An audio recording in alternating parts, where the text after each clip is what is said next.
Assalamualaikum warahmatullahi wabarakatuh.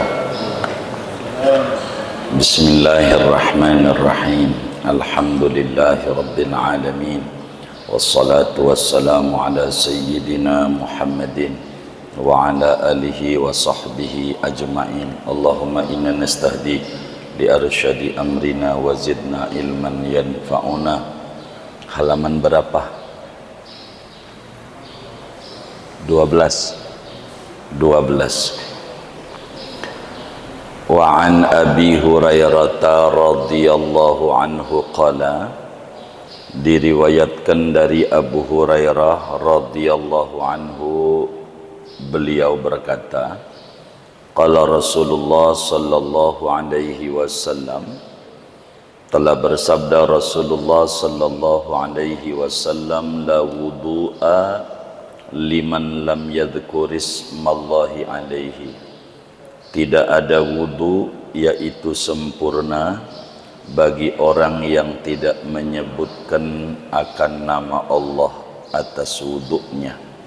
Akhrajahu Ahmad, meriwayatkan hadis ini oleh Imam Ahmad, wa Abu Dawud dan Imam Abu Dawud, wa Ibnu Majah dan Imam Ibnu Majah, bi isnadin dha'ifin, dengan sanad yang dha'if.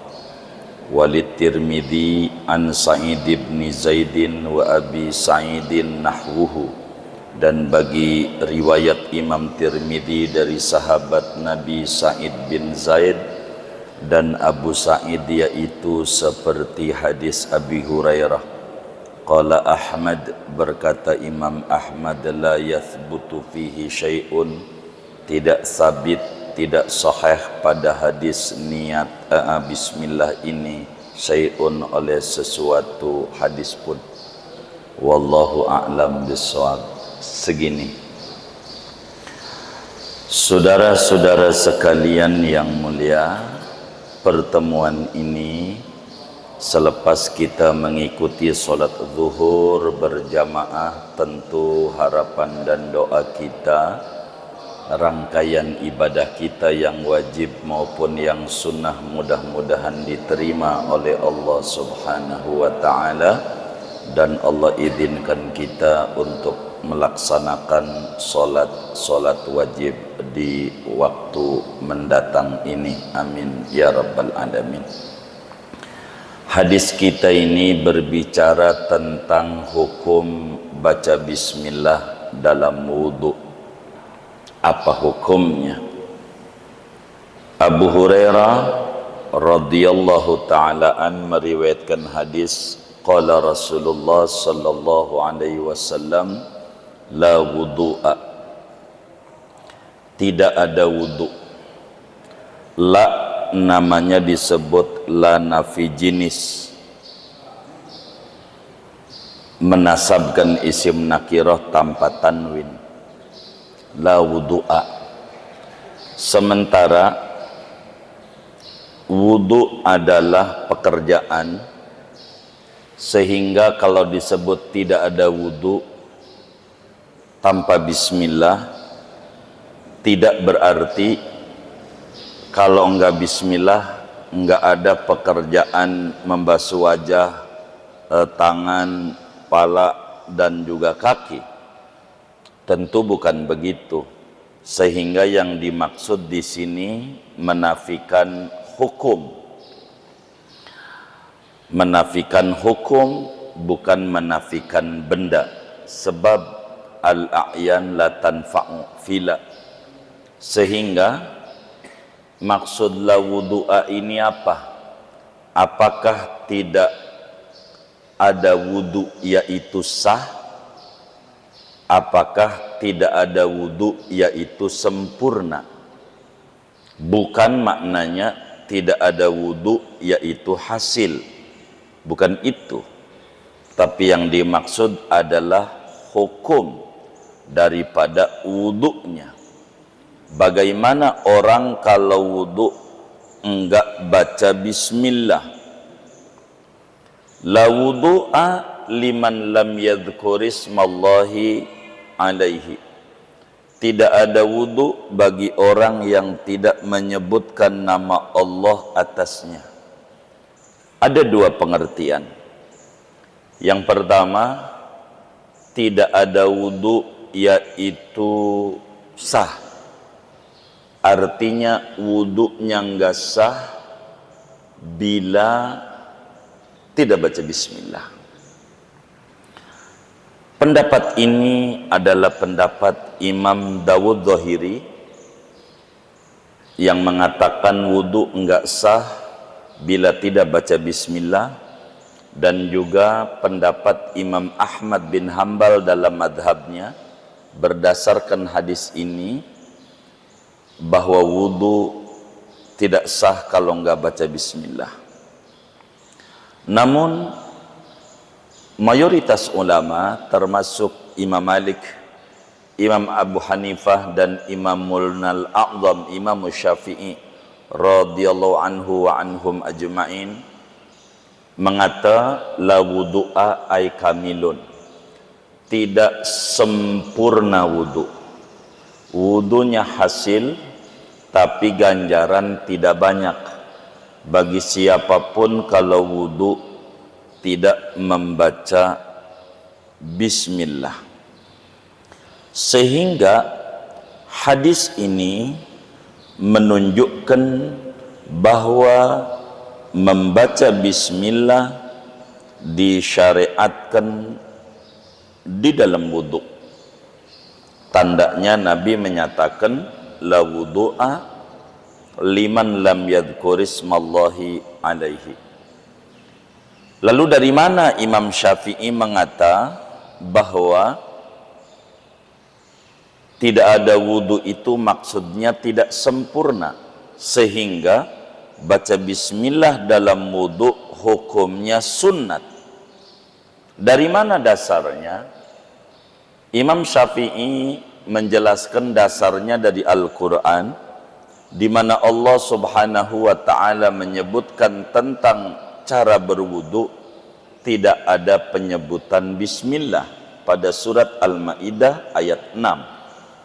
Ya ayyuhalladzina amanu idza qumtum ila sholati faghsilu wujuhakum wa aydiyakum ilal marafiq wamsahu biru'usikum wa arjulakum ilal ka'bain.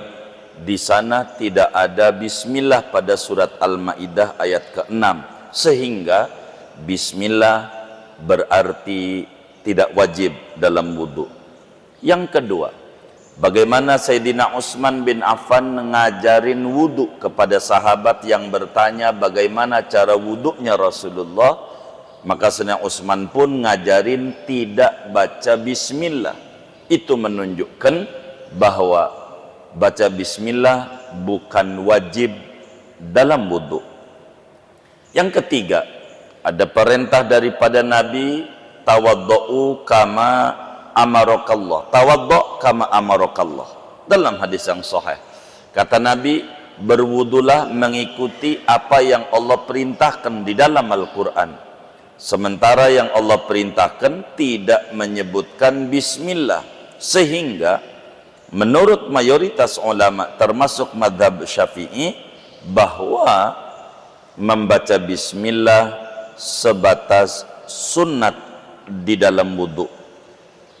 Hukum akan dimunculkan oleh ulama bila mana hukum itu hadisnya sahih dan hadisnya minimal hasan. Sedangkan hadis bismillah ini baik riwayat Imam Ahmad, Abu Dawud, Ibnu Majah, termasuk Tirmidzi, semuanya hadisnya dhaif. Oleh karena hadis ini disepakati oleh ulama kedhaifannya, tapi riwayatnya begitu banyak. Banyak yang mendongengkan, banyak yang menceritakan. Oleh karena banyak yang menceritakan, maka saling mendukung antara satu hadis dengan hadis yang lain. Sehingga Imam Ibnu Katsir radhiyallahu ta'ala an menyatakan, hadza hadisun hasan, ini hadis derajatnya hasan, layak untuk menjadi hujjah, tapi hasan li ghairi, bukan hasan li dzati, karena banyaknya periwayatan meskipun dhaif sehingga hadis ini dihukumi hasan.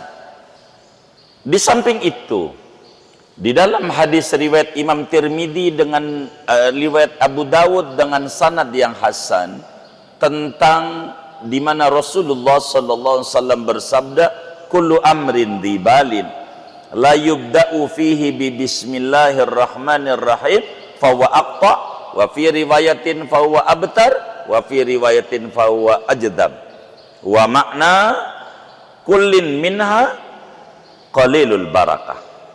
Kata Nabi, apa saja yang bagus termasuk wudhu yang tidak dimulai dengan bismillah maka kurang barokah. Bukan berarti enggak barokah, kurang keberkahannya. Maknanya sah wudhunya tapi tidak sempurna bila orang itu wudhu tidak membaca bismillah. Sehingga dari hadis ini, saudara, kalaulah kita pengen wudhunya sempurna, maka kita kudu baca bismillahirrahmanirrahim ketika kita memulai wudhu. Bahkan Imam Ghazali menyuruh a'udhu dulu sebelum bismillah. Itu juga sunnat. A'udhu billahi minasyaitonirrajim, bismillahirrahmanirrahim, alhamdulilladzi ja'ala hadzal ma'a tahura wal islama nura. Dan Imam Ghazali menyuruh di dalam kitab Bidayatul Hidayah, tambahin rabbi inni a'udzubika min hamazati syayatin wa a'udzubika rabbi ayyahdurun. Baru sempurna dari kumpulan doa-doa sebelum wudu. Jadi sebelum wudu kita baca a'udzubillahi minasyaitonirrajim, bismillahirrahmanirrahim, alhamdulillah alladzi ja'ala hadzal ma'a tahura wal islama nura, rabbi inni a'udzubika min hamazati syayatin wa a'udzubika rabbi ayyahdurun. Ini di dalam kita wudu agar supaya wudu kita bernilai sempurna. Lanjutannya, jadi bismillah ini hukumnya apa secara umum? Kalau bismillah secara umum hukumnya banyak. Baca bismillah secara umum hukumnya ada 4. Pertama, baca bismillah itu hukumnya wajib. Kapan baca bismillah itu hukumnya wajib? Ketika kita sholat. Di dalam sholat diwajibkan kita baca Fatihah, dan bismillah ini bagian ayat daripada Fatihah, sehingga orang sholat tidak baca bismillah maka sholatnya tidak sah. Masalah teknisnya mau kenceng mau pelan itu teknis, ganjaran tersendiri, yang penting baca bismillah.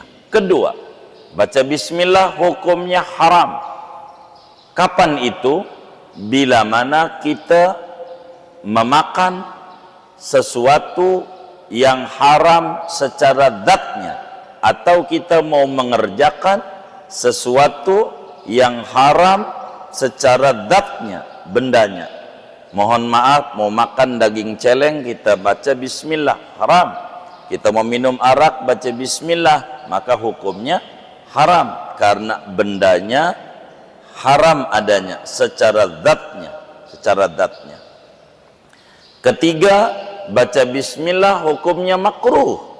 Kapan itu baca bismillah itu hukumnya makruh?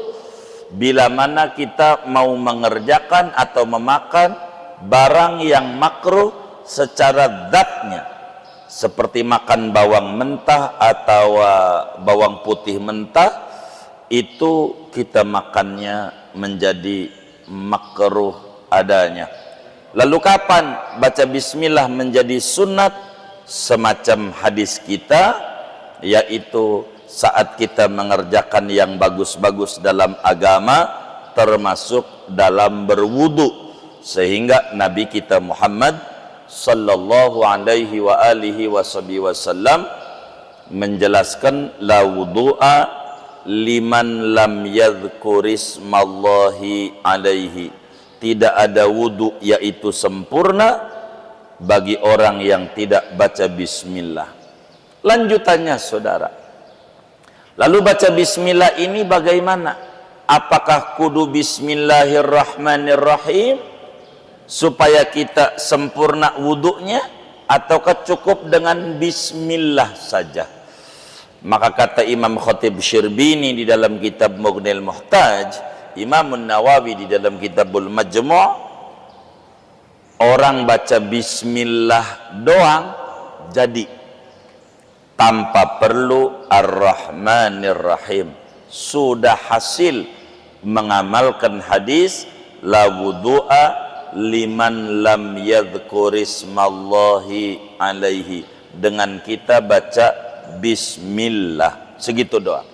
Namun kalau orang itu bacanya lengkap bismillahirrahmanirrahim, tentu itu lebih afdal, sebab sampai situ kalau pengen sempurna baca bismillah seperti yang dididik oleh Allah di dalam Al-Quran, bismillahirrahmanirrahim.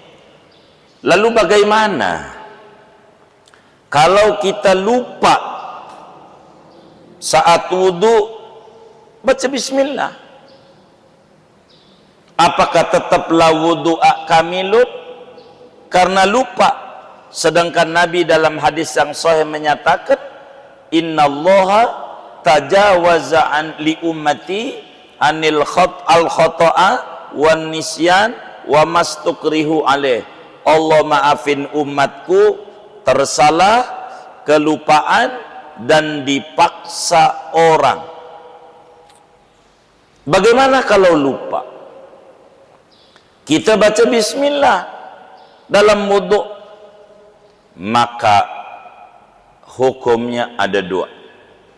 Bila mana ingatnya belum rapih daripada wudu, seperti lagi usap telinga, atau kita lagi basuh tangan, atau usap pala, atau yang mana aja, kaki kanan baru kita ingat bahwa tadi wudu belum baca bismillah, maka kata ulama masih sunnat untuk kita membaca bismillah walaupun kita enggak di awal.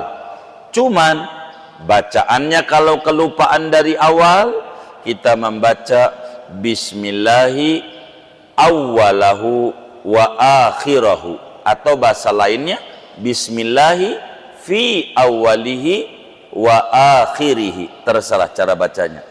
Bismillahi fi awwalihi wa akhirihi.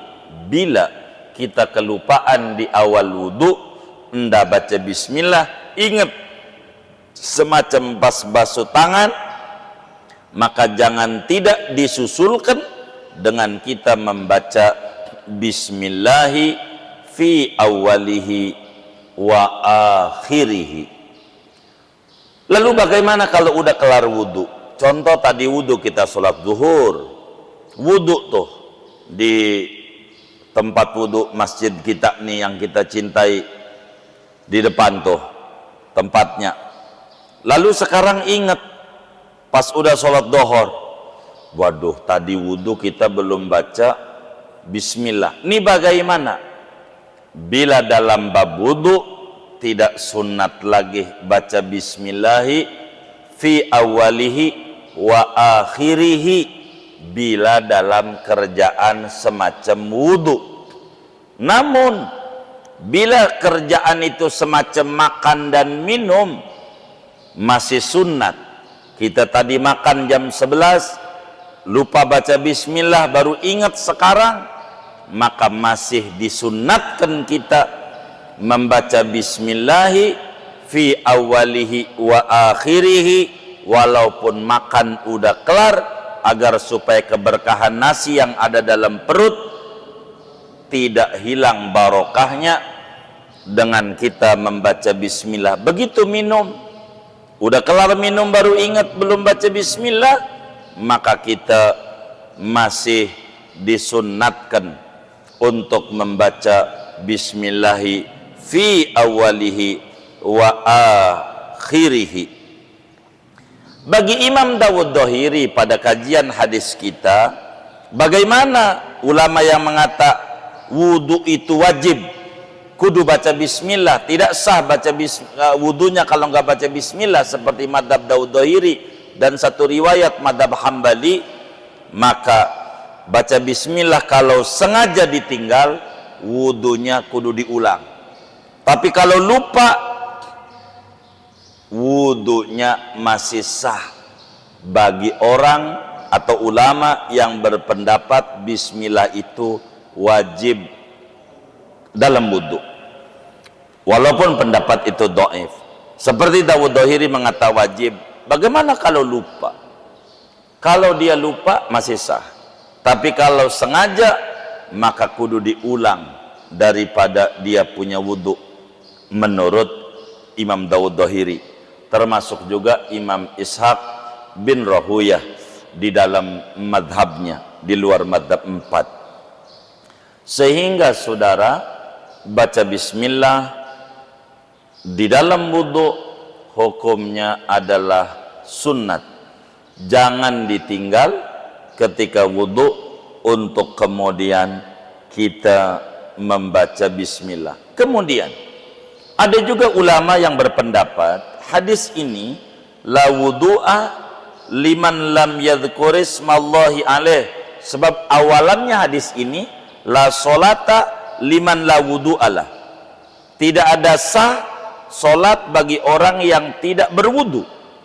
Lanjutannya la wudu'a liman lam yadhkurismallah, tidak ada wudu liman lam yadhkurismallah bagi orang yang tidak niat pada wudunya. Ada juga ulama yang mengartikan man lam yadhkurismallah maknanya tidak niat. Kalau dimaknain begitu, baru maknanya la wudu'a ay sahihun, tidak sah wudu bagi orang yang tidak niat. Begitu. Bila diartikan yadhkurismallah maknanya niat, berarti la wudu'anya tidak sah wudu bagi orang yang tidak niat. Tapi bila yadhkurismallah maknanya baca bismillah, maka la wudu'a maknanya ay kamilun, tidak ada wudu yaitu sempurna. Jadi wudunya tetap sah karena dia mengerjakan seluruh rukun-rukun atau fardu-fardu wudu, hanya sunnah wudu ditinggalkan oleh dia, maka wudunya tidak sempurna wudunya. Dan bismillah ini satu dari 70 sunnah di dalam wudu. Sebab sunnah dalam wudu itu ulama Imam Ar-Rahmani tuliskan 70 macam sunnah dalam wudu terbagi 3. Ada sunnah sebelum wudu, ada sunnah ketika berwudu, dan ada sunnah sesudah beres wudu. Dan bismillah salah satu sunat yang kategorinya sebelum berwudu. Inilah di antara makna yang bisa kita petik daripada hadis tentang wudu ini. Jadi maknanya banyak. La wudu'a mu'tabarun, la wudu'a sahihun, la wudu'a kamilun. Tapi mayoritas ulama menjelaskan la wudu'a kamilun, la sahihun. Tidak ada wudu yaitu sempurna, bukan tidak ada wudu yaitu sah. Artinya tidak sempurna wudu, bukan tidak sah wudu. Sebab Nabi menyuruh dalam setiap pekerjaan yang bagus, termasuk di dalamnya wudu, jangan kagak untuk mengawali dengan bismillahirrahmanirrahim, agar supaya wudu kita punya nilai yang sangat tinggi di mata Allah subhanahu wa ta'ala. Jadi singkatnya, Hadis ini menjelaskan disyariatkan baca bismillah dalam wudu. Kedua, hadis ini menjelaskan hukum baca bismillah sunnat dalam wudu menurut mayoritas ulama, kecuali Imam Dawud Dhahiri yang mengata wajib dan riwayat Imam Ahmad. Ketiga, baca bismillahnya cukup dengan bismillah. Adapun kalau pengen sempurna bacaannya Bismillahirrahmanirrahim. Keempat, bila kita lupa baca bismillah di awal wudu sementara wudunya belum rapi, maka kita sunnat membaca bismillah dengan bacaan bismillahi awalahu wa akhirahu atau bismillahi fi awalihi wa akhirihi. Kelima, bila kita kelupaan baca bismillah, ingatnya sesudah rapih wudu, kaki udah jalan menuju kita masjid, baru ingat kalau kita belum baca bismillah, sudah tidak disunatkan lagi baca bismillah walaupun dengan bacaan fi awalihi wa akhirihi. Berbeda dengan makan, walaupun udah kelar makan, kalau kita ingat tadi makan belum baca bismillah, masih sunat untuk kita membaca bismillahi fi awalihi wa akhirihi, agar supaya keberkahan makanan yang dalam perut, minuman yang ada dalam perut kita tidak hilang barokahnya dengan kita membaca bismillahi fi awalihi wa akhirihi. Demikian hadis yang kita bisa ambil, hukum yang kita bisa petik daripada hadis yang kita bedah pada pertemuan ini. Ini saja ngaji kita, nggak mau banyak-banyak. Ada yang ditanya mungkin dari materi ini atau di luarnya sebelum doa, dipersilahkan. Wallahu alam.